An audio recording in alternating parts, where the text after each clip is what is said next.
देखिए, जेएमएम के जितने भी कार्यकर्ता हैं सबकी भावनाओं को ध्यान में रखते हुए ये निर्णय लिया गया कि जेएमएम दोनों सीटों पर चुनाव लड़े, और इसके लिए हम लोगों ने माननीय केंद्रीय अध्यक्ष को अधिकृत कर दिया है कि वो अंतिम निर्णय लेंगे।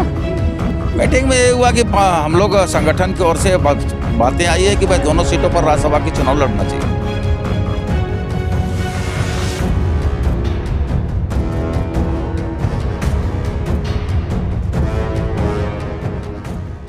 अभी हम खड़े मुख्यमंत्री आवास के बाहर। आपको बता दें कि राज्यसभा को लेकर मुख्यमंत्री हेमंत सोरेन के नेतृत्व में आज एक बैठक का आयोजन मुख्यमंत्री आवास में आयोजित किया गया था, जिसमें विधायकों ने साफ तौर पर कह दिया कि झारखंड मुक्ति मोर्चा को दोनों राज्यसभा सीटों पर चुनाव लड़ना चाहिए, क्योंकि कांग्रेस के द्वारा जिस तरह से कल उम्मीदवार के नाम की घोषणा की गई, जबकि पहले कहा जा रहा था कि मुख्यमंत्री हेमंत सोरेन ही नाम को तय करेंगे दोनों जो राज्यसभा जाएंगे। हालांकि एक जो है कांग्रेस कोटे से होगा और एक जेएमएम के कोटे से होगा, ये सूत्र लगातार कह रहा था। लेकिन अभी जो है तो कांग्रेस जिस तरह से कल देर रात जो है सो नाम की घोषणा की, प्रणव झा को कांग्रेस ने प्रत्याशी के रूप में बनाया, और उसके बाद तो झारखंड मुक्ति मोर्चा के द्वारा जो है सो आज बैठक का आयोजन मुख्यमंत्री आवास में किया गया। और उसके बाद जिस तरह से जो विधायकों ने साफ तौर पर जब बैठक के बाद निकले तो उन्होंने एकदम एक स्वर में कहा कि हमने मुख्यमंत्री हेमंत सोरेन को ये बता दिया है कि कार्यकर्ताओं की भावना है कि दोनों राज्यसभा सीटों पर झारखंड मुक्ति मोर्चा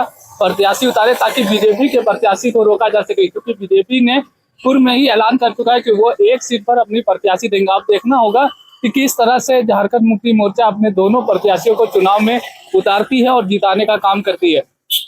मौके पर क्या कुछ कहा गया, ये आपको सुनाते हैं। देखिए, जेएमएम के जितने भी कार्यकर्ता हैं सबकी भावनाओं को ध्यान में रखते हुए ये निर्णय लिया गया कि जेएमएम दोनों सीटों पर चुनाव लड़े, और इसके लिए हम लोगों ने माननीय केंद्रीय अध्यक्ष को अधिकृत कर दिया है कि वो अंतिम निर्णय लेंगे। हम लोगों ने अपनी राय दी है कि दोनों सीट पर हम लोग को चुनाव लड़ना चाहिए, क्योंकि जो बातें आई हैं उस तरह होता नहीं है कि पहले तो ये कहा गया कि मुख्यमंत्री तय करेंगे, उनके पसंद का प्रत्याशी होगा, लेकिन अचानक से विदाउट कंसेंट कांग्रेस के प्रत्याशी का नाम घोषित हो गया है ना। तो सभी सदस्यों की ये राय थी कि मुख्यमंत्री तय करें, दोनों सीट पर हम लोग को चुनाव लड़ना चाहिए। जेएमएम को नाकाबार गुजरा कि कांग्रेस ने बिना कंसल्ट अपने उम्मीदवार के नाम घोषणा। देखिए, कार्यकर्ताओं के स्पष्ट राय है कि दोनों सीट पर जेएमएम को लड़ना चाहिए चुनाव। क्या हम लोग जितने भी हम लोग बैठक में थे, हम लोगों ने ये भावना से अवगत करा दिया है माननीय मुख्यमंत्री जी को, क्योंकि ये गठबंधन के नेता है, इसलिए हम उनको अधिकृत कर दिया गया है कि आप अंतिम फाइनल निर्णय लेंगे, लेकिन लड़ना चाहिए दोनों सीट पर। रणनीति बन गई दादा, दोनों सीटों पर चुनाव लड़ने की रणनीति बन गई है। हाँ, भाजपा को रोकने के लिए, क्योंकि तीसरे प्रत्याशी तो आना निश्चित है। भाजपा ने प्रत्याशी देने का घोषणा कर दिया है कि प्रत्याशी देंगे, तो भाजपा को रोकने के लिए आवश्यक है कि जेएमएम दोनों सीटों पर चुनाव लड़े। सीएम का डिसीजन कब तक आएगा, क्या कुछ अब अभी हम लोगों ने अधिकृत किया है, हमको माननीय मुख्यमंत्री अब तय कर लेंगे। ठीक। प्रत्याशी के नाम की घोषणा कब तक हो जाएगी आपको? अच्छा भाईना जी, मुख्यमंत्री शाम को 4 बजे दिल्ली जा रहे हैं, यही सूचना है? नहीं, ऐसी कोई सूचना नहीं है अभी।